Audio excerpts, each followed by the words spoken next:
রাজধানীর শাপলা চত্বরে হেফাজতে ইসলামের মহাসমাবেশে আইনশৃঙ্খলা বাহিনীর হামলার যুগপূর্তি আজ। 2013 সালের এই দিনে আইনশৃঙ্খলা বাহিনীর হামলায় ঠিক কতজন নিহত হয়েছিলেন তা এখনও স্পষ্ট নয়। ঘটনার সুষ্ঠু তদন্ত ও বিচার চায় নিহতদের পরিবার। বান্ডেল থাকলে প্রতি সেনমানিতে টাকা বাঁচবে। বিকাশ সেনমানি বান্ডেল কিনে জিতুন প্রতি লেনদেনে। 2013 সালের 5 মে রাজধানীর শাপলা চত্বরে মহাসমাবেশ করে হেফাজতে ইসলাম। সকাল থেকেই বেশ কয়েকবার আওয়ামী লীগের নেতাকর্মীদের সঙ্গে ঘটে সংঘর্ষ। কয়েকজন নিহত হলেও চালিয়ে নেওয়া হয় সমাবেশ। হেফাজতের নেতাকর্মীদের সরাতে মধ্যরাতে কঠোর হয় স্বৈরাচারী শেখ হাসিনা নিয়ন্ত্রিত আইনশৃঙ্খলা বাহিনী। এরপর কি ঘটে তা নিয়ে রয়েছে নানা রহস্য।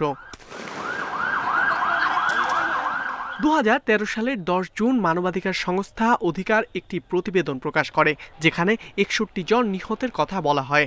তাদের একজন সাভারের মাদ্রাসা ছাত্র হাফেজ আলামিন। আমরা একটা লাশ নিয়ে যেতেছি, ওইটা বলার মতো কোনো পরিস্থিতি নাই। আমরা ওরকমভাবে বাড়িতে যাইতেছি যে একটা রুগী মারা গেছে, এরকমভাবে 2-4 দিন যাইতো, মতিঝিল থানাতে ফোন দিত, হ্যাঁ আপনার ভাই মামুক মারা গেছে, বলে হ্যাঁ আসেন আপনাদেরকে কিছু দেওয়া হবে, পুরস্কার দেওয়া হবে। আমাদের লাগতেছে না। এরপর ফরিদপুর থেকে পুলিশ, মানে এরকম একটা পরিস্থিতি যে আমাদের ভাই মারা গেছে, আমরা কারো কাছে বিচার তো দেওয়া দূরের কথা, এমনি কিছু কথা বলবো এরকম কোনো অবস্থানও ছিল না।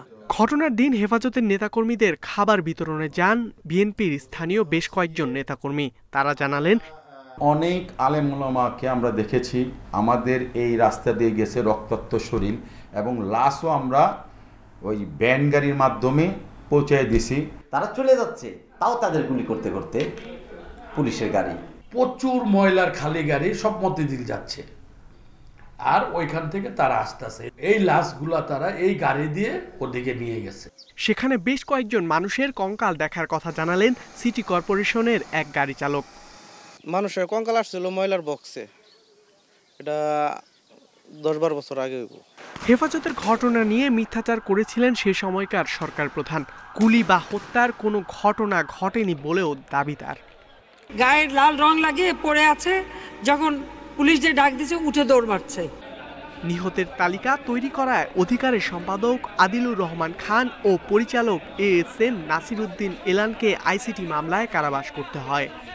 শিশু কিশোররা অনেকে ছিল এতিম, যাদের বাবা মা কেউই নাই। তাদের লাশ কোনোভাবে কোনো জায়গায় ডাম্পিং করা হয়েছে বা ডিস্ট্রয় করা হয়েছে, এবং মাদ্রাসা কর্তৃপক্ষ পরবর্তীতে এই সমস্ত ডকুমেন্টগুলি নষ্ট করে দিয়েছে, এবং তারা অস্বীকার করেছে তাদের মাদ্রাসা থেকে কেউ আসে না। এই সময় ওই সময় সরকারের চাপে মাদ্রাসাগুলি মুখ বন্ধ করে দিচ্ছিল। এই ঘটনার সুষ্ঠু বিচার চান হেফাজত নেতারা। তদন্ত করে প্রমাণ পেয়েছেন যে সেদিন হত্যা চালানো হয়েছে। অপরাধ ট্রাইব্যুনালের প্রসিকিউশন আমাদের সাথে নিয়মিত যোগাযোগ রক্ষা করছেন, এবং শহীদ পরিবারদের অনেকের পরিবারেও তারা গিয়েছেন, সঠিক তদন্ত করে তাদের সব ডকুমেন্টপত্র তারা সংগ্রহ করেছেন।